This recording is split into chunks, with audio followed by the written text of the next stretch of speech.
जय जय श्री राम। श्री आसुधीर देव जी महाराज का जन्म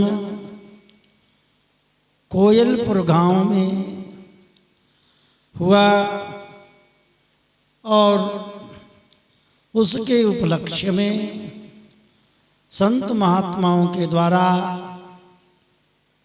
भगवान श्री कृष्ण के जन्म महोत्सव के पद भजन उत्सव नंद के आनंद भयो जय कन्हैया लाल की। अब देखो इन कथा सत्संग का तात्पर्य क्या है कहने का कि यदि हम लोग अपने बालक का जन्मदिन मनाते हैं तो राम जन्म, कृष्ण जन्म, श्री राधा जन्म, श्री जानकी जन्मदिन के महोत्सव बालक के जन्मदिन पर मनाना चाहिए। हमारे भारत की सनातन वैदिक परंपरा है दीपक जलाना चाहिए न कि दीपक बुझाना चाहिए। ये जो अब पाश्चात्य सभ्यता प्रारंभ हुई है ये हमारे सनातन वैदिक परंपरा को नष्ट करने की परंपरा अपनाई गई है। ये विदेशी आक्रांताओं ने हम लोगों पर बहुत बड़ा विश्वासघात किया है। इसलिए हम लोगों को सावधान रहना चाहिए कि जब हम बालक का उस जन्मदिन मनावें तो राम कृष्ण के जन्मदिन के बधाई के पद गाने चाहिए। ये तात्पर्य इस कथा से प्राप्त हो रहा है। आज देव जी के जन्म के समय बधाइयाँ खूब गाई गई और इसके बाद श्री ज्ञानदेव जी अपने पुत्र के जन्मदिन की प्रसन्नता पर आते हैं और निधिवन आकर के गुरुदेव को भेंट करते हैं। कुछ दिन के बाद गुरु जी से प्रार्थना करते हैं महाराज बालक का नाम संस्कार कर दिया जाए। गुरुदेव श्री हरदेव जी महाराज ने कहा मेरे मन में आशा लगी थी कि तुम्हारे घर में जिस बालक का जन्म हो वो बालक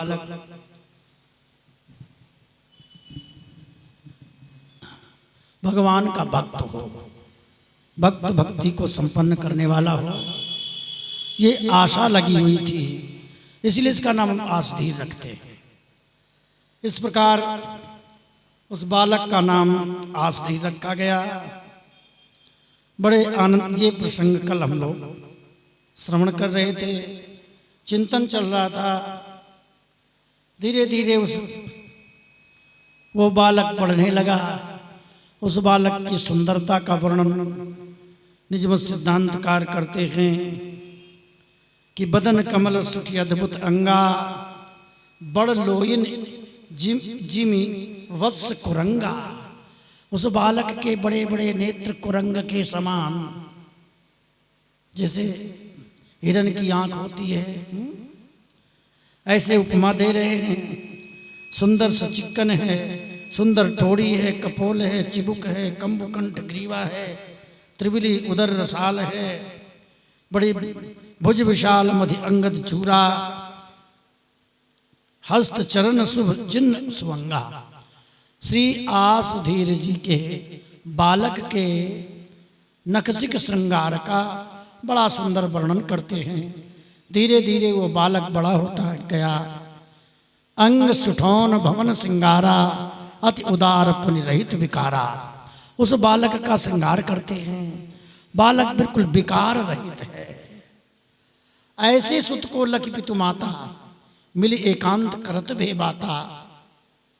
ऐसे बालक को प्राप्त करके माता पिता ज्ञानधीर जी और उनकी गृहिणी चर्चा करते हैं कि बदत मात गिरिराज सुत रीज धर्यो बपुआनी हम पे या को रूप निज परत कौन विधि जान। श्री ज्ञानधीर जी कहते अपने गृहिणी से कि देखो मैं गोवर्धन गिरिराज में परिक्रमा करने गया था तो गिरिराज जी में जुगल सरकार के दर्शन हुए थे और उनका आशीर्वाद प्राप्त हुआ था कि तुम्हारे यहाँ बालक होगा। ऐसा लग रहा है कि जैसे साक्षात गिरिराज जी ही कृपा करके हमारे घर में पधारे हैं। इस प्रकार चर्चा कर रहे हैं दोनों। ज्ञान धीर सुनि बदत सुबानी, तुम मो मन की जानी बखानी। गृहिणी कहती हैं, याते निस दिन मोह अपारा, कहता को कह करें बिचारा। गृहिणी कहती है श्री ज्ञान धीर जी से कि इस बालक के प्रति हम लोग हमारी मोह ममता बढ़ी जाती है। और देखो ये मोह सकल व्याधुन कर मूला, और मोह ही बंधन का कारण है। क्या करें, इस मोह ममता को कम कैसे करें? श्री ज्ञानधीर जी बोले, बात तो तुम सही कह रही हो। ताते अधिक मोर मन प्रीति, तोते सतगुण मोर प्रीति। तुम तो माँ हो, माँ के हृदय में प्रेम जब इतना है तो हमें इस तुम्हारे प्रेम से सौगुना प्रेम हमारे हृदय में मोह बढ़ता चला जा रहा है। हम तुम करत गुरुन से प्रीति, हमारी तुम्हारी बाल्यावस्था से गुरु जी के प्रति प्रीति थी। और वो जो गुरुदेव के प्रति प्रेम था, ईश्वर के प्रति जो प्रेम था, भगवान के प्रति जो प्रेम था, राधा कृष्ण के प्रति जो प्रेम था, वो प्रेम पलट करके मोह के रूप में बालक में आ गया है। और ये हमारे तुम्हारे लिए मनुष्य जन्म के लिए ठीक नहीं है। क्या करना चाहिए? ऐसे आपस में पति पत्नी विचार कर रहे हैं। तन मन सुतबित सबको प्यारी, इनते रही न सकत को न्यारी। इस संसार में सबको अपना तन प्यारा होता है, गृहिणी प्यारी होती है, बच्चे प्यारे होते हैं, धन प्यारा होता है। सबको सुत अरुबित प्रिय, नर नप इन तंदाएं। और सभी को, जो मनुष्य है, चाहे राजा हो चाहे कोई भी हो, सबको प्रिय होता है। सुनी अद्भुत अतिथि की वाणी, बदत बचन दृढ़यति सुखमान। मन मतंग गज अति बहुरंगा, छिनक न्यून पुनि छिनक उतंगा। ऐसी अद्भुत वाणी पति पत्नी आपस में चर्चा कर रहे हैं। देखो मन को फिरते देर नहीं लगती, मन का विश्वास कभी नहीं करना चाहिए। इसलिए हमारे मन में ऐसी बात आ रही है, पति पत्नी दोनों चर्चा कर रहे हैं कि सुतले चले गैल बन केरी, कि अपने बालक को लेकर करके सीधा हम वृंदावन में निधि वन में चलें और वहाँ अपने गुरुदेव से प्रार्थना करें। महाराज हमारे मन की ऐसी स्थिति है। करत प्रणाम अति प्रसन्न, श्री मन बन को आए, लकी गुरु चरण परम सुख पाए। तो चर्चा करते करते निर्णय हुआ, दोनों पति पत्नी कोयलपुर से बालक आसुधीर को साथ में लेकर के बैलगाड़ी के द्वारा या रथ के द्वारा, जैसे जो समय पर सुविधा थी, तो वृंदावन आते हैं। निधिवन में कीन प्रणाम दीन बदि बैना, श्री हरदेव जी के चरणों में ज्ञानधीर जी की गृहिणी श्री आसुधीर जी बालक समेत प्रणाम करते हैं। प्रभु हम प्रथम बहुत तन धारे, कहते हैं महाराज हमने पूर्व जन्म में न जाने कौन कौन से स्वरूप धारण किए, 84 लाख योनियों में भ्रमण करते हुए अब ये हम लोगों को मनुष्य शरीर मिला है और इस मनुष्य शरीर में मोह पास में बंधते जा रहे हैं। इसलिए भव सागर से हमें बचाने की कृपा करें। और भव सागर से बचने का एक ही उपाय है कि हरि गुरु पद ते पीठ दे दीठ दीन सुतमाई। हरि गुरु के चरणों की कृपा से ही भव बंधन से मुक्त हो जाता है जीव। लेकिन हम लोग उल्टा कर रहे हैं। आप हरि गुरु से विमुख हो करके हम अपने बेटे से मोह ममता बढ़ा रहे हैं, प्रेम बढ़ा रहे हैं। ताइत लागी अपराध करी नरक परन को जाए। अब इसके कारण हमें ऐसा लगता है कहीं पुत्र मोह के कारण, क्योंकि नियम है कि मृत्यु के समय यदि पिता अपने पुत्र का चिंतन करते करते मरता है तो नरक में जाता है, ऐसा लिखा है। तो हम तो नरक का रास्ता खोल रहे हैं महाराज, हमें किसी तरह भवसागर से बचाओ।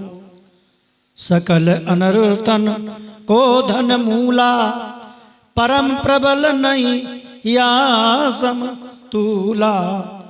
सकल अनर्थ का की जड़ होता है अर्थ।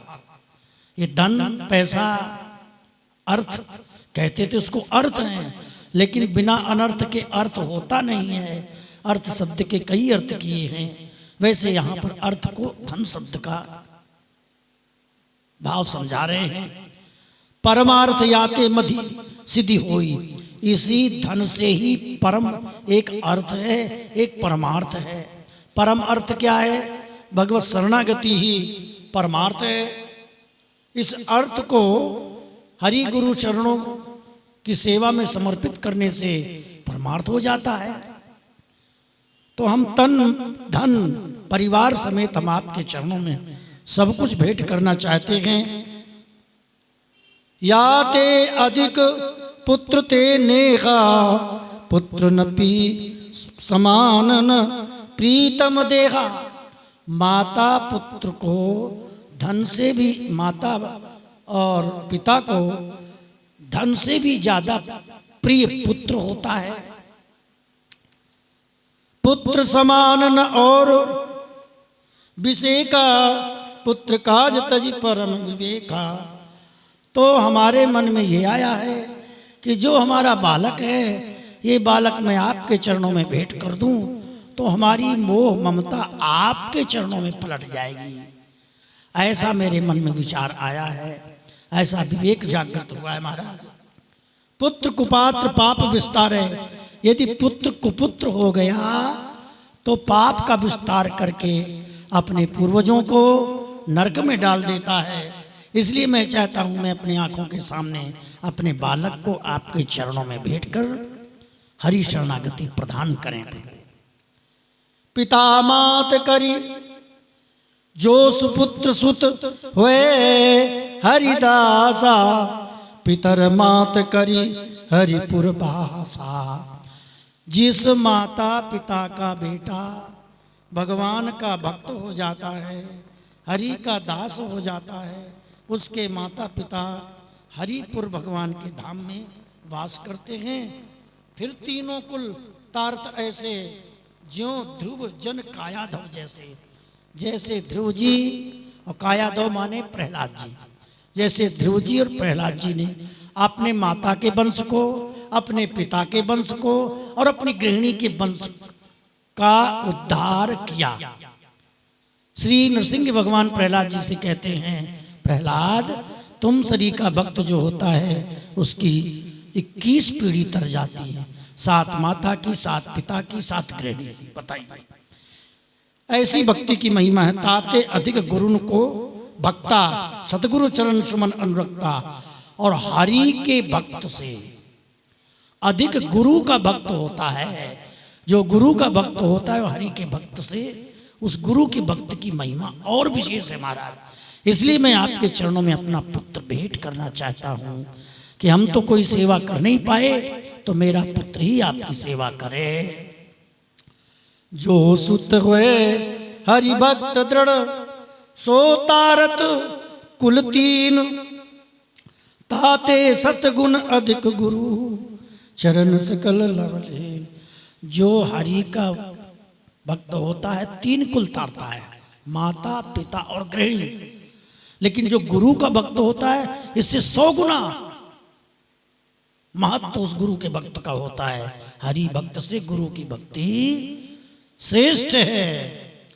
ये सुत हमको लागतनी को, या हित लगी लगी लकी द्रग जग फीको।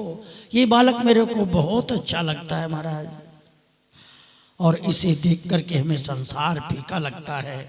या को जन्म हो तो सुधि आवे, जब इसके जन्म की सुधि आती है तब मन हर्षित होता है।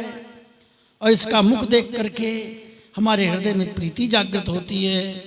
हम कब करी गुरुन पद प्रीति, जैसी प्रीति हमने अपने बालक से की, ऐसे गुरुदेव आपके चरणों से प्रीति हो जाए। जो हम बेट कीन सुत नाही, तब लग हित नहीं श्री गुरु माही। हम आपके चरणों में अपना पुत्र भेंट नहीं करेंगे तब तक हमारा हित, हमारा कल्याण नहीं होगा और गुरु से प्रेम नहीं माना जाएगा। ये विचार करके आपके चरणों में हम भेंट करने आए हैं। सुन यह प्रेम भक्ति तुमानी।